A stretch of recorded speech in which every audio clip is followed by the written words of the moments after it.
whatever it is, I think imposter syndrome is something that it's that self-doubt, and it's that sort of what holds us back. So that's what I'll be talking about. But not only that, because that helps us understand who we are, and that we are wonderful, gorgeous, messy old people, but we still have stuff to offer.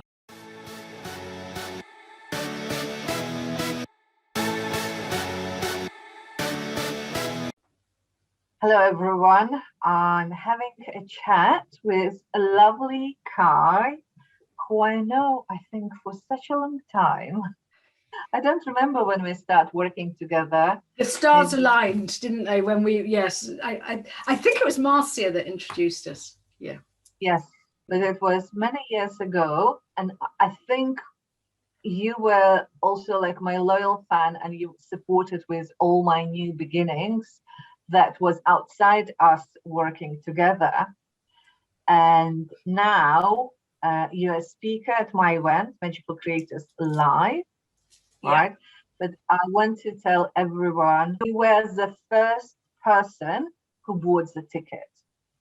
And the moment you did it, back then in 2019, you confirmed that the event will take place. I think that's the thing, isn't it? It was your very first event, and shows how in the olden days, because it was an in-person event. But yes, just looking at the lineup and looking how I knew you, I knew it was going to be cool. I knew that I was going to benefit from it. So for me, it was a no-brainer. But you're quite right. These things sort of are always an idea until someone presses buy, and then it's sort of, oh crap, now it's really happening. So hurrah that I sort of helped. Sort of, I was a bit of a catalyst. Yes. Because look how far you've come. I think it's brilliant. Yes, and so thank you. I want to say thank you publicly to you, because your action, right, it confirmed. I started believing in me. I believed in the event. Event wanted to happen, but it was my very first event. When I was talking about it, all I asked people, tune into your intuition. And if you feel the calling, it's a event for you, because I didn't know how it will happen, because it included a lot of energy work, and you can't predict, and nobody knew. And to be honest, with every other event following the first one, you never know how it's going to unfold. I know that it's going to be phenomenal. There is no agenda that you use or blueprint that you use every event. I know there are a lot of events that just use the same order sequence of. You're quite right, and I think that's the thing with energy work, isn't it? I mean, some people sort of look at it and go, "What on earth's that?" And others, sort of, well, you either sort of buy into it or you don't. I know that I wrote to a buddy of mine who is a very, she's a numbers girl, and she was really quite reluctant, and I said, no, trust me, you're gonna. And she said, well, what's happening, what's gonna, really not too sure, but you're gonna love it. And actually that was her jump into woo, sort of, or energy, or whatever you want.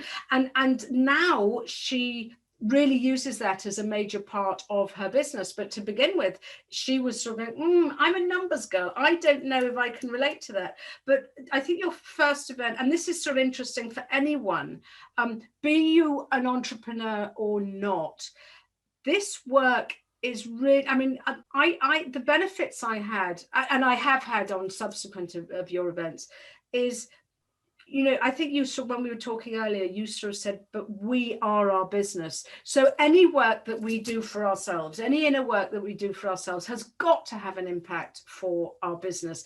But the point is that this isn't just an event for entrepreneurs and business owners. I truly believe, sorry if you're marketing it solely to entrepreneurs, but in your first event, Gosia was doing a talk I went to buy her book. Marcia was doing a talk and I was already on her program. Olwen did something, so I immediately signed up. Gail was talking about branding and I had a chat to her. Marina was talking about Akashic Records. What on earth's that? Don't worry, it's absolutely brilliant. And I went on her program last month. I mean, every single person, literally. Melanie, oh yeah, I was on her program and I've been following her.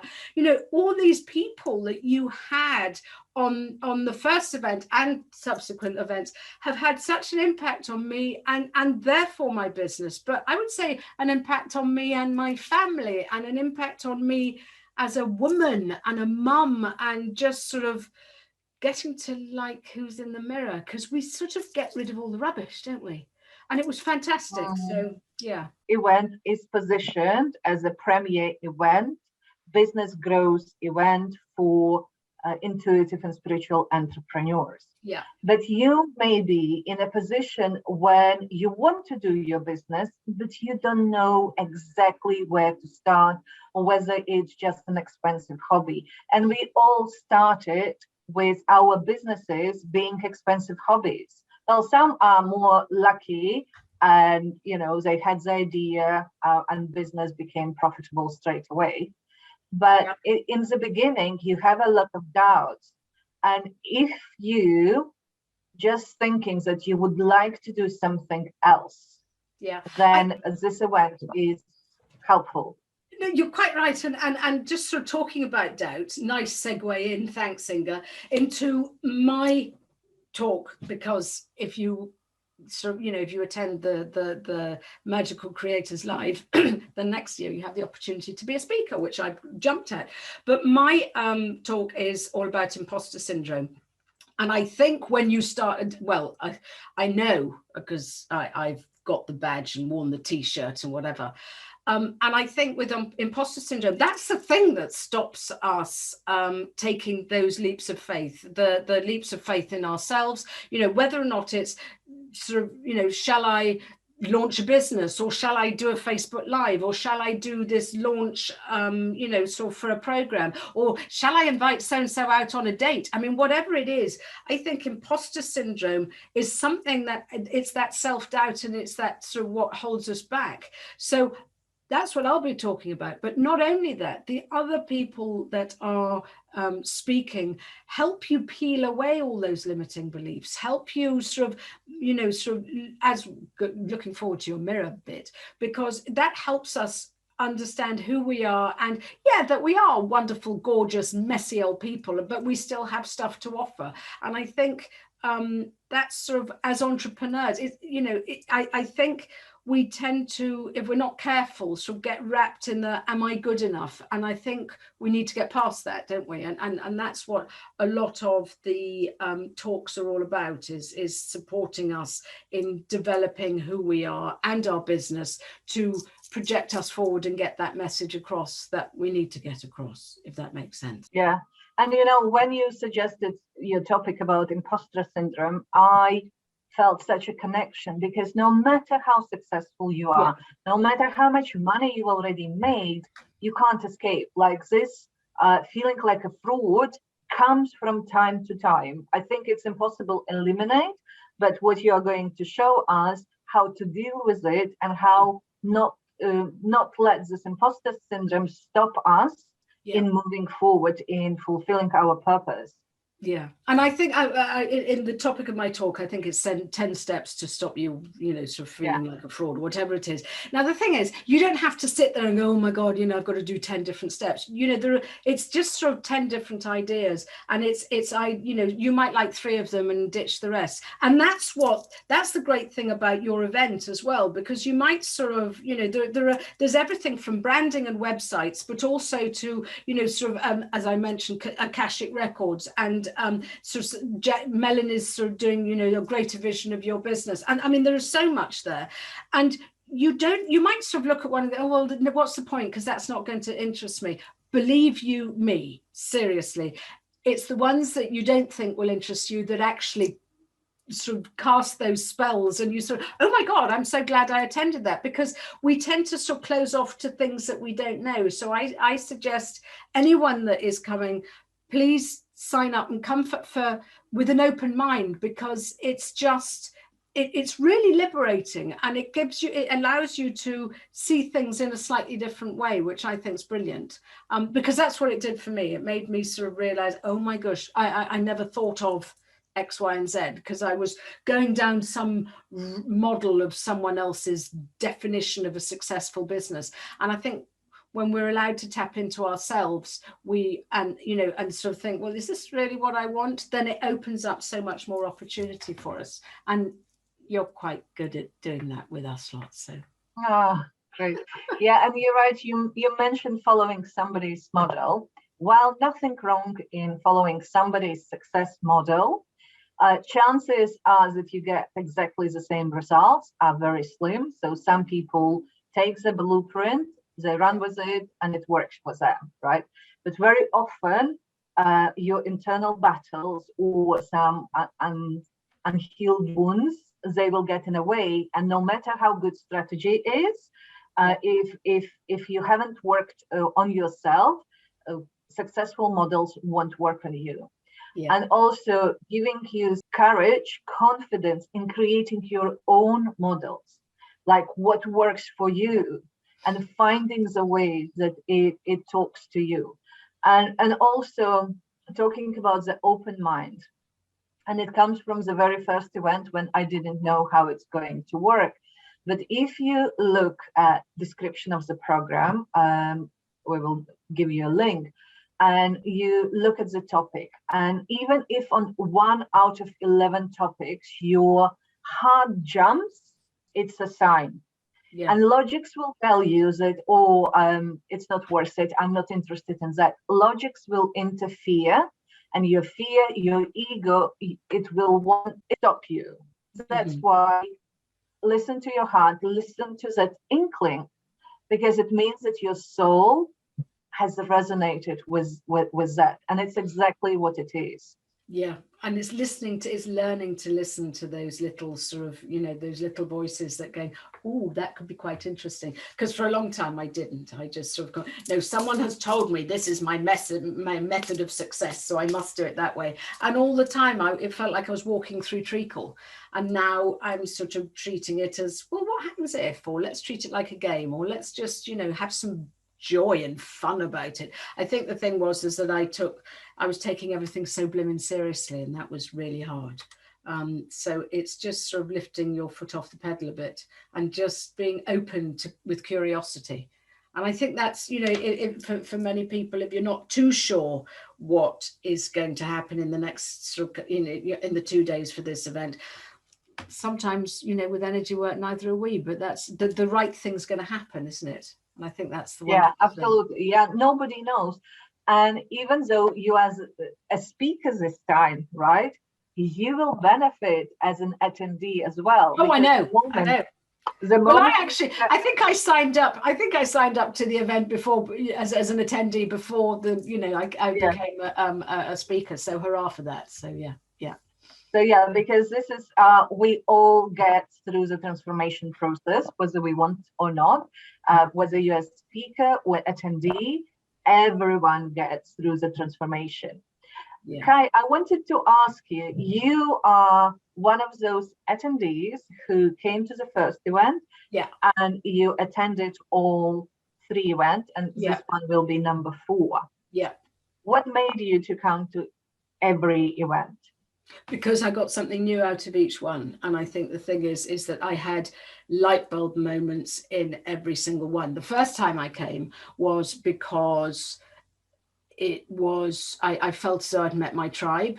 Those sort of entrepreneurs who sort of did things more intuitively, who didn't need to follow an exact recipe, who wanted to sort of go with their heart a bit more. So I had found my tribe. So that's what led me the first one. And then the second one, well, I just sort of wanted more of the same.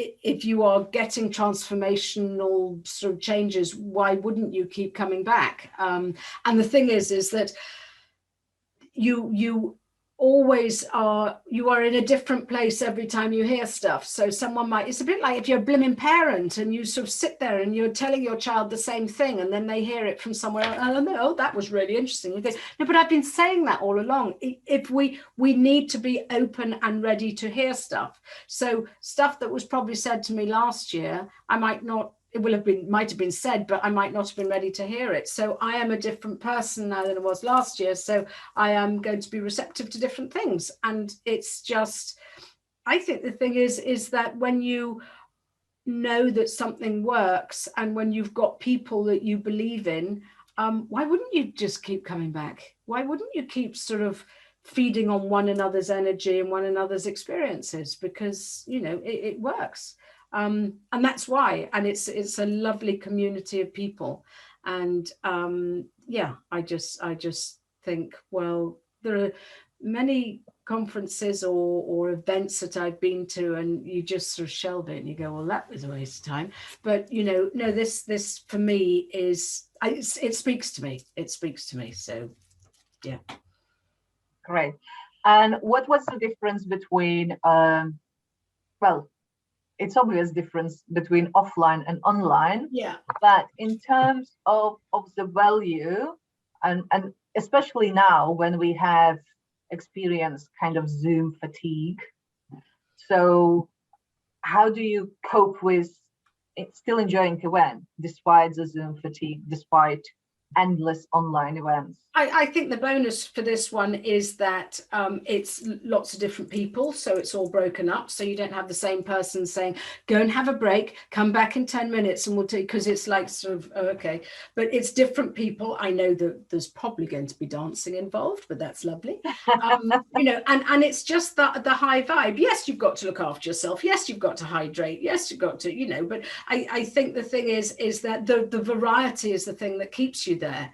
And it's just, it's that sort of, well, it's an energy thing, isn't it? Really? I mean, you know, we keep the energy high and we sort of clear the rubbish. And so I tired. Yes, I must admit, I do feel tired at the end of it, but also energized. But I don't think that's because it's Zoom fatigue. I think that's because my head's been sort of through the mill and I've been ditching all the rubbish, because it, you know, energy work can be quite tiring, so we need to be responsible and look after ourselves as well.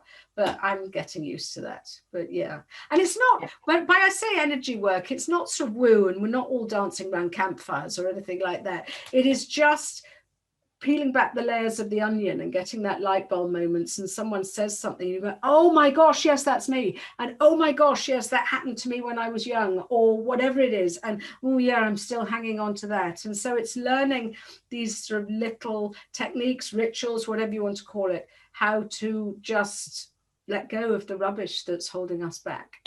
And also we are doing something different this time. Apart from 6-part payments that it's available till 11th of May, but also what I'm doing in May, I'm inviting all ticket holders participate for free in the activities within Magical Creators community, where I will take you through the process, allowing you to get your investments back by fine-tuning your offers, by fine-tuning your connection with your ideal customer, making your offers irresistible. Also some energy work, because some of the speakers contributed to set of exercises that you will be going through, and it's a money generating month. So May in Magical Creators is money generating month. And therefore you will get, if you sort of follow the steps and follow the program, the likelihood is that you're going to get your ROI, you know, your return on the investment that you've made for the ticket anyway. So that's sort of a no-brainer, isn't it? Yeah. Before we finish, and I've realized we should have started with it, but can you tell everyone what you do? Yeah, I'm a parent and teen mentor, troubleshooter, whatever you want. I help parents support their kids so that together we can build a mentally healthier and happier generation of young people, because the statistics are rubbish at the minute, and adolescence is a messed up a myriad of challenges, and so I help kids with that, and parents. Where imposter syndrome comes in is, well, my own journey through my business, my own journey sort of in the business world, but also I remember what it was like as a teenager. I remember I even in my 20s, when I went for my first job, and I permanently thought someone was going to tap me on the shoulder and go, "You're rubbish, get out." And so I know, I think most of us experience imposter syndrome. It was only in my 20s when I realized that it was actually a thing. I just thought it was me and I was broken. And so I am teaching kids about this. I am teaching them that, oh, no, we all feel like this. This is the game of life. And so it's, so I think once we realize, oh, right, yeah, so it doesn't matter if you're Michelle Obama, who says that she has, sort of imposter syndrome, to, you or me. We all go through it in various stages. And that's the thing that holds us back, personally, professionally, whatever. So, yeah, I'm speaking firsthand because I know what it is. I've experienced it, but I also know how to get out of it. So that's sort of, and this is what I teach kids, and I teach their parents, because parents are full of all the mum guilt and sort of, I'm rubbish and I should know what I'm doing and I don't. And it's no, come on, let's just start being kind to ourselves. So great. Okay, I'm so looking forward to your session, and it's going to be amazing. It's 11th. Yeah, it's 11th and 12th of June, and you will get the link attached either in the comments or in the description. And really looking forward to seeing you, everyone. Yes, looking forward to seeing you all there. And yeah, link up in social and we can have a chat. But this is going to be good. So thank you, Inga.